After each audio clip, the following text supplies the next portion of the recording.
ನಮಸ್ಕಾರ ಸ್ನೇಹಿತರೆ. ಇಂದಿನ ವಿಡಿಯೋದಲ್ಲಿ ರಾಘವೇಂದ್ರ ಸ್ವಾಮಿಗಳು ಬೃಂದಾವನದಲ್ಲಿರೋ ರಾಯರು ಜೀವಂತವಾಗಿದ್ದಾರಾ? ರಾಘವೇಂದ್ರ ಸ್ವಾಮಿಗಳ ಅತಿ ಮಹಿಮಾನ್ವಿತ ಮಹಿಮೆಗಳನ್ನು ಈ ವಿಡಿಯೋ ಮೂಲಕ ತಿಳಿತಾ ಹೋಗೋಣ. ಇಂದಿಗೂ ಬೃಂದಾವನದಲ್ಲಿರೋ ರಾಯರು ಜೀವಂತವಾಗಿದ್ದಾರೆ ಅನ್ನೋ ನಂಬಿಕೆ ನಿಜನಾ? ಮಂತ್ರಾಲಯದಲ್ಲಾದ ಅದ್ಭುತ ಪವಾಡಗಳೇನು? ಒಂದಿಷ್ಟು ಮಾಹಿತಿಗಳನ್ನು ತಿಳಿತಾ ಹೋಗೋಣ. ಕ್ರಿಸ್ತಶಕ 1621 ವೆಂಕಟನಾಥರು ಶ್ರೀ ರಾಘವೇಂದ್ರ ತೀರ್ಥರಾದರು.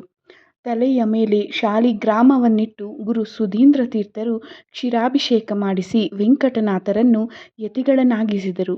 ಆ ಕ್ಷಣ ನೆಲದ ಜೀವಿಗಳ ಭವರೋಗಕ್ಕೆ ದಿವ್ಯೌಷಧವೊಂದು ಸಿದ್ಧವಾಯಿತು. ಶ್ರೀ ಮೂಲರಾಮದೇವರು ಮೊದಲಾದ ಕೆಲವು ಪ್ರತಿಮೆಗಳನ್ನು, 2 ವ್ಯಾಸ ಮುಷ್ಟಿಗಳನ್ನು, ಗ್ರಂಥಗಳ ರಾಶಿಯನ್ನು, ಶ್ವೇತ ಛತ್ರ ಬಂಗಾರದ ಪಲ್ಲಕ್ಕಿಯನ್ನು ಕರುಣಿಸಿ ವಿಜಯೀಭವ ಎಂದರು ಗುರುಗಳು.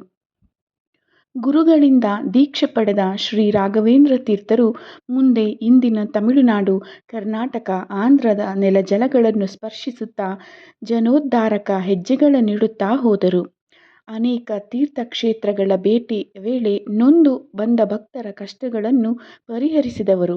ಅಷ್ಟರಲ್ಲಿ ಗುರುರಾಯರಿಗೆ ತಮ್ಮ ಗುರುಗಳಾದ ಸುಧೀಂದ್ರ ತೀರ್ಥರ ದೇಹಾಲಸ್ಯವು ಮನವರಿಕೆಯಾಯಿತು. ಗುರುಗಳ ಇಚ್ಛೆಯಂತೆ ಆನೆಗುಂದಿ ತುಂಗಭದ್ರಾ ನದಿಯ ತೀರದಲ್ಲಿ ಶ್ರೀಮಠದ ಪೂರ್ವಿಕ ಗುರುಗಳ ಮೂಲ ಬೃಂದಾವನವಿರುವ ಸ್ಥಳಕ್ಕೆ ಹೊರಟು ಬಂದರು. ಗುರುಗಳು ಯಾವಾಗ ಹರಿಧ್ಯಾನಪರರಾಗಿ ದೇಹತ್ಯಾಗ ಮಾಡಿದರೋ ಆಗ ಅವರ ಬೃಂದಾವನವನ್ನು ಪ್ರತಿಷ್ಠೆ ಮಾಡಿ ಮಹಾ ಸಮಾರಾಧನೆಯನ್ನು ನಿರ್ವಹಿಸಿದರು.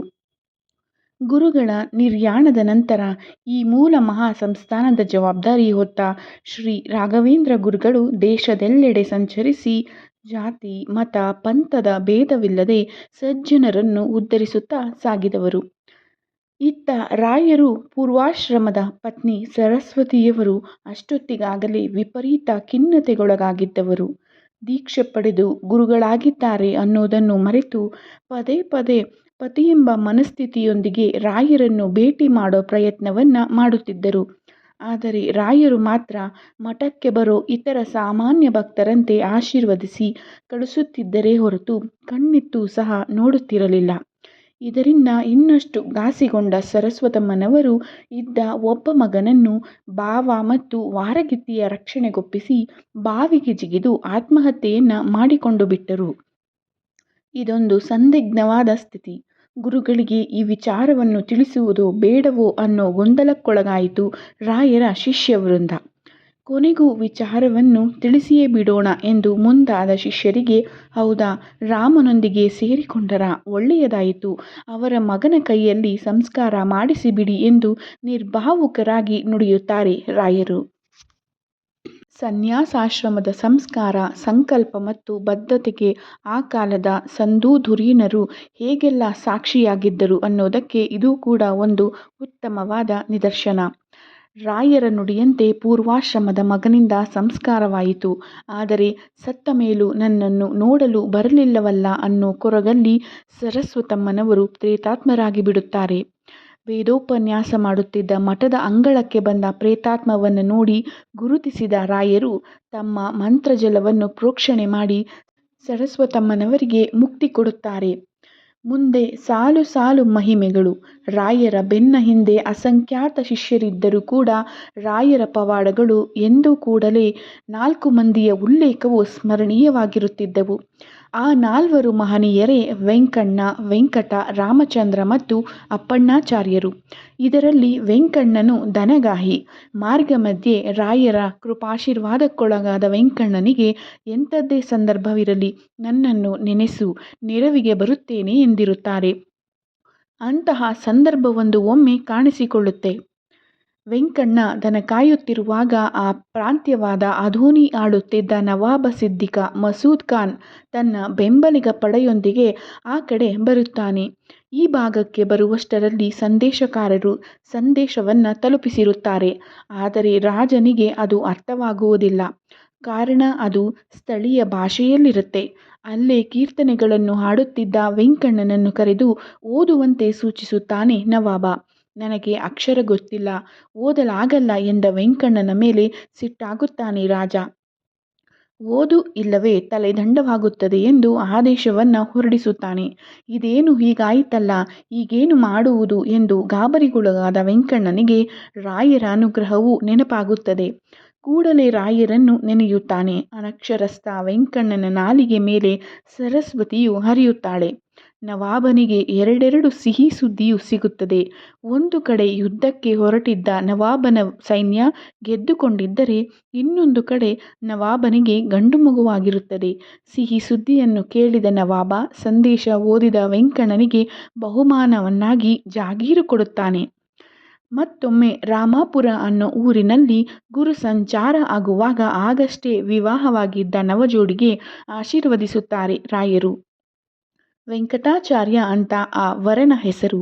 ದೀರ್ಘಾಯುಷ್ಯನು ಸಿಗಲಿ ಎಂದು ವರನಿಗೂ, ದೀರ್ಘ ಸುಮಂಗಲಿ ಭವ ಎಂದು ವಧುವಿಗೂ ಆಶೀರ್ವದಿಸುತ್ತಾರೆ ರಾಯರು. ಇಷ್ಟು ಹೇಳಿ ರಾಯರು ವಿಶ್ರಾಂತಿಗೆಂದು ತೆರಳುತ್ತಾರೆ. ಅದೇನು ಗ್ರಹಚಾರವೋ ಹಾವೊಂದು ಕಚ್ಚಿ ವೆಂಕಟಾಚಾರ್ಯನು ಸಾವಿಗೀಡಾಗುತ್ತಾನೆ. ದೇಹವು ನೀಲಿಗಟ್ಟುತ್ತದೆ.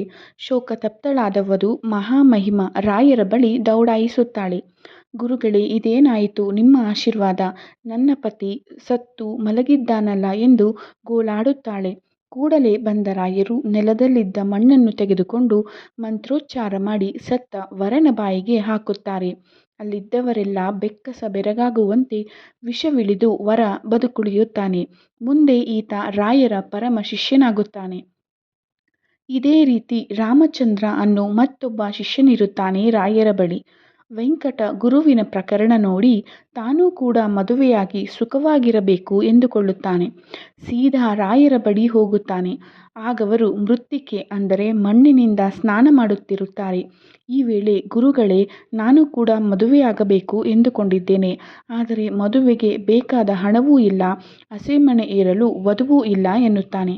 ನಸುನಕ್ಕ ರಾಯರು, ಮದುವೆ ಒಳ್ಳೆಯದೇ, ಮಾಡಿಕೋ. ಪಿತೃಋಣ ತೀರಿಸಲು ಇದು ಉತ್ತಮ ಮಾರ್ಗವೂ ಹೌದು. ಮೈಗೆ ಸವರಿಕೊಳ್ಳುತ್ತಿದ್ದ ಮಣ್ಣನ್ನು ಉಂಡೆ ಮಾಡಿ ಅವನ ಕೈಗಿತ್ತು, ಊರಿಗೆ ಹೊರಡು, ಶುಭವಾಗಲಿ ಎನ್ನುತ್ತಾರೆ. ಹೆಣ್ಣು ನೋಡೋಕೆ ಹೋಗುತ್ತೀನಿ ಅಂದರೆ ಮಣ್ಯಾಕೆ ಕೊಟ್ರು ಅನ್ನೋ ಪ್ರಶ್ನೆ ಮನದಲ್ಲಿ ಮೂಡಿದ್ರೂ ಕೂಡ ರಾಯರ ಅಸಂಖ್ಯಾತ ಪವಾಡಗಳನ್ನು ಪ್ರತ್ಯಕ್ಷವಾಗಿ ನೋಡಿದ್ದ ರಾಮಚಂದ್ರ ಮರು ಮಾತನಾಡದೆ ಪ್ರಯಾಣ ಬೆಳೆಸುತ್ತಾನೆ. ಪ್ರಯಾಣದ ಮಧ್ಯೆ ಕತ್ತಲಾದ ಕಾರಣ ಒಂದೂರಲ್ಲಿ ತಂಗಬೇಕಾಗುತ್ತದೆ. ಅಲ್ಲೇ ಸೊಗಸಾದ ಮನೆ ಇರೋ ಶ್ರೀಮಂತನೊಬ್ಬನ ಮನೆಯ ಜಗುಲಿಯಲ್ಲಿ ಮಲಗಿಬಿಡುತ್ತಾನೆ ರಾಮಚಂದ್ರ. ಸರಿ ರಾತ್ರಿಯೇನೋ ವಿಚಿತ್ರ ಶಬ್ದವಾದಂತಹ ಅನುಭವ. ಎಚ್ಚೆತ್ತು ನೋಡಿದರೆ ಗಾಬರಿಯಾಗುತ್ತೆ. ಮನೆಯ ಮುಂದೆ ಅದೃಶ್ಯ ಶಕ್ತಿಯೊಂದು ಬಾಗಿಲು ಬಡಿಯುತ್ತಾ ಗಲಾಟೆ ಮಾಡುತ್ತಿರುತ್ತದೆ.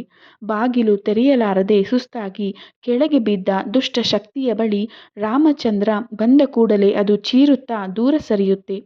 ಕೂಡಲೇ ಮನೆಯೊಳಗಿನ ಯಜಮಾನ ಓಡಿ ಬರುತ್ತಾನೆ. ನೀನ್ಯಾರಪ್ಪ ಮಹಾನುಭಾವ? ಈ ಪ್ರೇತಶಕ್ತಿ ಈ ಹಿಂದೆ 6 ಸಲ ನಮ್ಮ ಮನೆಗೆ ಬಂದು ಆಗಷ್ಟೇ ಹುಟ್ಟಿದ ನನ್ನ ಗಂಡು ಮಕ್ಕಳನ್ನು ಹತ್ಯೆಗೈದಿದೆ. ಇದೀಗ 7ನೇ ಮಗುವಾದಾಗಲೂ ಬಂದಿದೆ. ಅದೃಷ್ಟವಶಾತ್ ನೀವಿರೋದಕ್ಕೆ ಒಳಬರಲಾಗಲಿಲ್ಲ ಎಂದು ತಮ್ಮ ವೃತ್ತಾಂತವನ್ನು ತಿಳಿಸುತ್ತಾರೆ. ಕೂಡಲೇ ರಾಮಚಂದ್ರನಿಗೆ ಅಲ್ಲಾಗಿರೋ ಪವಾಡದ ಅರಿವಾಗುತ್ತದೆ. ರಾಯರ ಮೃತ್ತಿಕೆ ಮಹಾತ್ಮೆ ಇದು ಎಂದು ತಿಳಿದವನೇ ಆ ಮಣ್ಣನ್ನು ಆ ದುಷ್ಟಶಕ್ತಿಯ ಮೇಲೆ ಪ್ರಯೋಗ ಮಾಡುತ್ತಾನೆ. ಕೂಡಲೇ ಅದು ಸುಟ್ಟು ಭಸ್ಮವಾಗುತ್ತದೆ. ಇದಾದ ಮೇಲೆ ಮನೆಯ ಯಜಮಾನ ರಾಮಚಂದ್ರನ ವೃತ್ತಾಂತವನ್ನೆಲ್ಲ ತಿಳಿದು ತಮಗಿರುವ ಏಕೈಕ ಹೆಣ್ಣು ಮಗಳನ್ನು ಅವನಿಗೆ ಕೊಟ್ಟು ಮದುವೆ ಮಾಡುತ್ತಾನೆ. ಮದುವೆಯಾಗಲು ಹಣ, ಹೆಣ್ಣು ಎರಡನ್ನೂ ಹುಡುಕಬೇಕು ಎಂದಿದ್ದವನಿಗೆ ಅಂದು ಮಣ್ಣನ್ನು ಕೊಟ್ಟ ರಾಯರ ಮಹಾತ್ಮೆ ನೆನಪಾಗಿ ಇದ್ದಲ್ಲೇ ಗುರುಗಳನ್ನು ಸ್ಮರಿಸುತ್ತಾನೆ ರಾಮಚಂದ್ರ. ಇಂತಹ ಅಸಂಖ್ಯಾತ ಪವಾಡಗಳನ್ನು ಮಾಡುತ್ತಾ ಸಂವತ್ಸರಗಳನ್ನು ಸರಿಸಿ ಅಂತಿಮವಾಗಿ ಮಂತ್ರಾಲಯದಲ್ಲಿ ಬೃಂದಾವನಸ್ಥರಾದರು ಗುರುರಾಯರು. 700 ವರ್ಷಗಳ ದೈವಾಂಶ ಆಯುಷ್ಯದಲ್ಲಿ 76 ವರ್ಷ ಶರೀರ ರೂಪದಲ್ಲಿ, 300 ವರ್ಷದವರೆಗೆ ಮಂತ್ರ ಕೃತಿಗಳ ಮೂಲಕ, 700 ವರ್ಷದವರೆಗೆ ಕೃಪಾಶೀರ್ವಾದದ ಮೂಲಕವೂ ಇಂದಿಗೂ ಜೀವಂತವಾಗಿದ್ದಾರೆ. ರಾಯರು ಅನ್ನೋದು ಪ್ರಬಲವಾದ ನಂಬಿಕೆ. ಇದಕ್ಕೆ ಪೂರಕವಾಗಿ ಮಂತ್ರಾಲಯ ಸುಪರ್ದಿಗೆ ತೆಗೆದುಕೊಳ್ಳುತ್ತೇನೆ ಎಂದು ಬಂದ ಬ್ರಿಟಿಷ್ ಅಧಿಕಾರಿ ಜೊತೆ ರಾಯರು ಮಾತನಾಡಿದ ಪವಾಡರೂಪಿ ಪ್ರಕರಣವು ಘಟಿಸಿದೆ. ತನ್ನ ಜೊತೆ ರಾಯರು ಇಂಗ್ಲಿಶಿನಲ್ಲೇ ಮಾತನಾಡಿದರು ಎಂದು ಸ್ವತಃ ತಾನೇ ಬರೆದುಕೊಂಡಿದ್ದಾರೆ ಮನ್ರೋ ಅನ್ನೋ ಬ್ರಿಟಿಷ್ ಅಧಿಕಾರಿ. ಇಂದಿಗೂ ರಾಯರು ನಮ್ಮೊಂದಿಗಿದ್ದಾರೆ, ಮಾತನಾಡುತ್ತಾರೆ, ಹರಸಿ ಹಾರೈಸುತ್ತಾರೆ ಎಂದು ಮಂತ್ರಾಲಯಕ್ಕೆ ತೆರಳೋ ಅಸಂಖ್ಯ ಭಕ್ತ ಕೋಟಿ ಇದೆ. ಈ ಮೂಲಕ ಗುರುರಾಯರೆಂದರೆ ಕಲಿಯುಗ ವರದ ಅನ್ನೋದು ಮತ್ತೆ ಮತ್ತೆ ಸಾಬೀತಾಗುತ್ತಲೇ ಹೋಗಿದೆ. ಈ ಕಲಿಯುಗದಲ್ಲಿ ಕೂಡ ತನ್ನ ಭಕ್ತರನ್ನು ಕೈಬಿಡದೆ ಕಷ್ಟದಲ್ಲಿ ಕರಗುವ ಹೃದಯದಿಂದ ರಕ್ಷಿಸುವ ಜೀವಂತ ದೈವ ಸ್ವರೂಪ ಯಾರು ಅಲ್ಲವೇ? ಶ್ರೀ ರಾಘವೇಂದ್ರ ಸ್ವಾಮಿಗಳು ಅಲ್ಲವೇ? ಮಂತ್ರಾಲಯದಲ್ಲಿ ಇಂದು ಕೂಡ ನಡೆಯುತ್ತಿರುವ ಅನೇಕ ಪವಾಡಗಳು, ಅಚ್ಚರಿಯ ಘಟನೆಗಳು ಭಕ್ತರ ಜೀವನವನ್ನೇ ಬದಲಾಯಿಸಿವೆ. ಇಂತಹ ಅನೇಕ ಪವಾಡಗಳು ಇಂದು ಕೂಡ ಮಂತ್ರಾಲಯದಲ್ಲಿ ನಡೆಯುತ್ತಿವೆ. ನಿಜವಾದ ಭಕ್ತಿಯಿಂದ ಕೇಳಿದ ಪ್ರಾರ್ಥನೆಗೆ ಗುರು ರಾಘವೇಂದ್ರ ಸ್ವಾಮಿಗಳು ಎಂದಿಗೂ ಬೆನ್ನು ತಿರುಗಿಸುವುದಿಲ್ಲ. ಭಕ್ತವತ್ಸಲ ಕಲ್ಪವೃಕ್ಷ ಕಾಮಧೇನು ಎಂದು ಕರೆಯಲ್ಪಡುವ ಗುರುಗಳ ಕೃಪೆ ನಮ್ಮೆಲ್ಲರ ಮೇಲೂ ಸದಾ ಇರಲಿ. ಈ ವಿಡಿಯೋ ನಿಮಗೆ ಇಷ್ಟವಾಗಿದ್ದರೆ ಲೈಕ್ ಮಾಡಿ, ನಿಮ್ಮ ಸ್ನೇಹಿತರೊಂದಿಗೆ ಶೇರ್ ಮಾಡಿ ಮತ್ತು ಇಂತಹ ಭಕ್ತಿಮಯ ಕಥೆಗಳಿಗಾಗಿ ಚಾನಲನ್ನು ಸಬ್ಸ್ಕ್ರೈಬ್ ಮಾಡೋದನ್ನು ಮರೆತು ಬಿಡಬೇಡಿ. ಗುರು ರಾಘವೇಂದ್ರಾಯ ನಮಃ. ಮತ್ತೊಂದು ಅದ್ಭುತ ಕಥೆಯೊಂದಿಗೆ ಮತ್ತೆ ಭೇಟಿಯಾಗೋಣ. ಧನ್ಯವಾದಗಳು ಸ್ನೇಹಿತರೆ.